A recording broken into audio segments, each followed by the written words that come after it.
Ils viennent en vous en vêtements de brebis, mais au-dedans, ce sont de loups ravisseurs. Gardez-vous de faux prophètes. Wana Bible nde ezako avertir biso.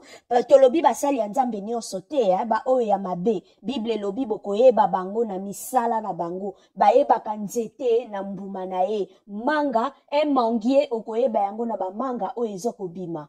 Un citronnier okoyeba yango na ba citron. Mosali ya nzambe oyo ya malamu okoyeba ye na misala na ye. Okoyeba ye na mode de vie na ye. Okoyeba ye na ba valeur oyo yazako véhiculer.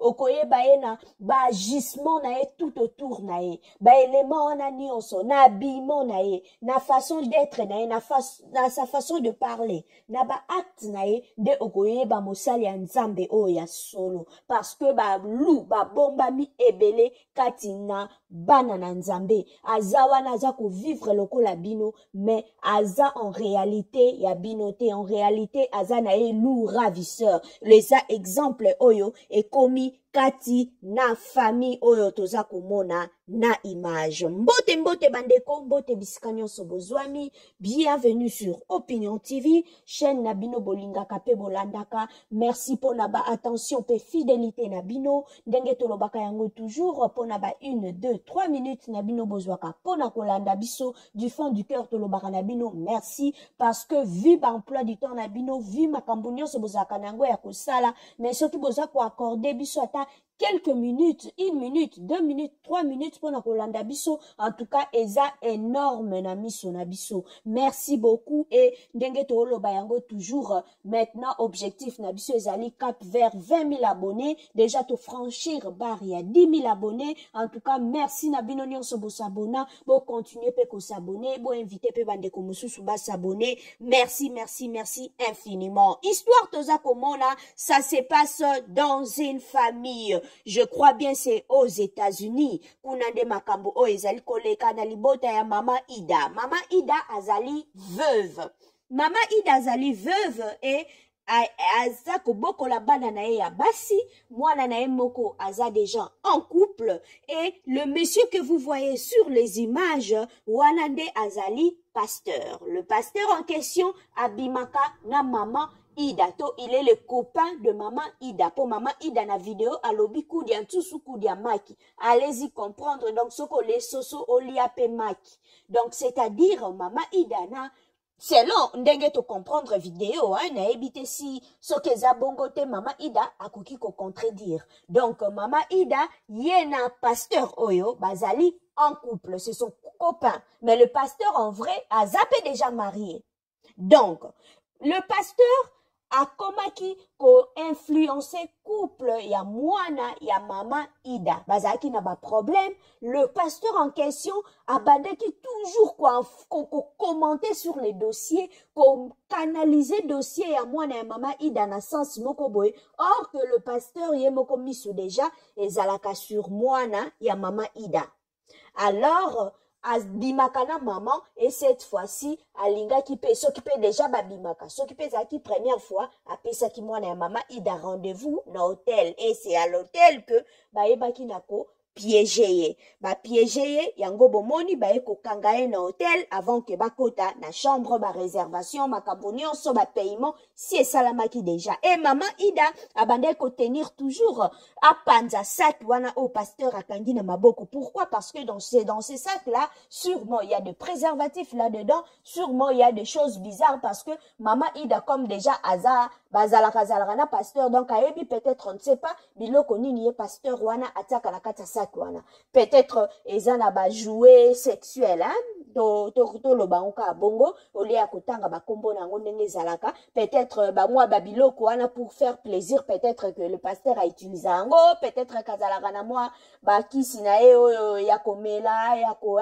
po azwa mwa force peut-être je pense c'est ça et maman Ida tenait à ce que ba yeba nako bipanza sac wana pour que ces craignants soient dévoilés. Et le pasteur surpris, pourquoi osa ko agir boye, zala kimia mama Ida, azo lukako calmer Maman Ida Akita, mais en vrai, c'est un faux pasteur parce que Ozaka déjà en couple avec la maman et cette fois-ci, au pandi couple ya mwana, tope o indexé mobali ya mwana na makambo ya mabe, o ebina komema couple ya mwana ya Maman Ida, likolo, pour qu'à la fin, yo moko oebana ko récupérer moi si. Maman Ida dit dans la vidéo que déjà, réputation ya mwana, ba rumeur déjà est circulaka entre mwana nae na pasteur. Et là, ba eko kanga bango bibale pour un rendez-vous na hôtel. Et Maman Ida tellement emportée, tellement en colère, aeba ki na ko filmer acte oyo pour kaeba na ko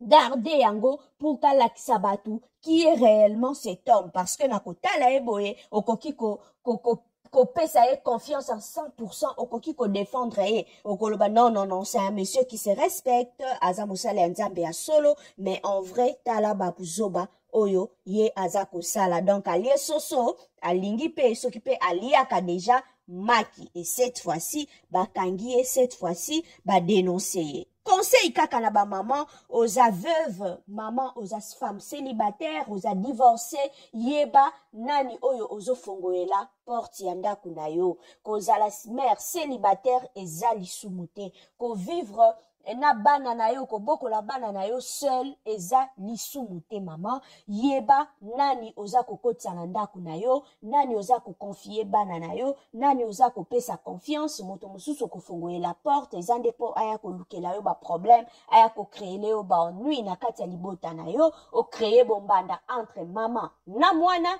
mususu akoya na ndaku aye ko violer bana, mususu akoya na ndaku aye ko lakisa bana comment fumer, mususu akoya na ndaku akomo lakisa bana comment koloba ka ba gros mots, mususu akoya na ndaku akomo ko lakisa bana violence conjugale ndenge zalaka, akoma ko beta yo devant bana, mususu akoya na ndaku na yo akoya ko memela yo pa makambo oyo koya ko dévier bana na yo sur le droit chemin. Alors, chère maman, chère ndeko ya mwasi, yeba ko sala attention, oza yo moko ezali sumuté. Soki pour l'instant, ozana no mariété, na no zui papa oya malamu tako, boko ela yo bana, oya ko sunga yo bo continuer nzela, ndeko, mi batela, yeba nani oyo za ko fongo la porte na yo, yeba nani oyo za ko kotisa na ndako na yo, yeba nani oyo zo tike la bana na yo, nani oyo zo pesa confiance parce que babu elekebele kaka na réseaux sociaux oyo to mona moto mobali ya mama a violé mwana, kaka na réseaux sociaux oyo to mona mobali ya mama a botisi mwana, kaka na réseaux sociaux oyo to mona mobali ya mama abomi mama, kaka na réseaux sociaux oyo to mona mwana abomi mama parce que mama apesaka mbongo nyonso epai ya papa oyo ya sika ye azwa. Donc il se passe des choses makambo oyo ezokoleka epai ya baninga, ezala conseil, ezala toli, ezala orientation pour na biso batu toza komona, eza ba faits sociaux o eza que il faut ko tirer leçon ya ko tirer ezali koyeba nani oyo yo za ko pesa confiance, nani oyo za ko fungula la porte ndako na yo, nani oyo za ko kotisa na libota na yo, parce que Maman Ida aibaki na kokotisa pasteur oyo na libota na ye comme son petit copain, bien que le pasteur lui-même il est marié. Mais Maman Ida talaki wana te, en même temps zozoaye comme copain nae, mais en vrai, en arrivant dans cette famille, allié kaka maman te, alingi pe abanda ko zouaka lisusu na bana. Et qui sait, ce qui peut être mususu déjà azwa pe bana mususu. Oh, peut-être ma bombi secret.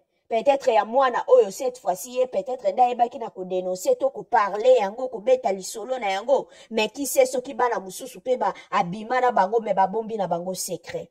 En tout cas, wana kaka ndezali histoire topelika lisolo oto memeli bino na tongo alelo, botika la malamu, kimia na mabota, continuez à vous abonner, à liker, à partager, ba suggestion na bino eza le bienvenu. Merci et bye.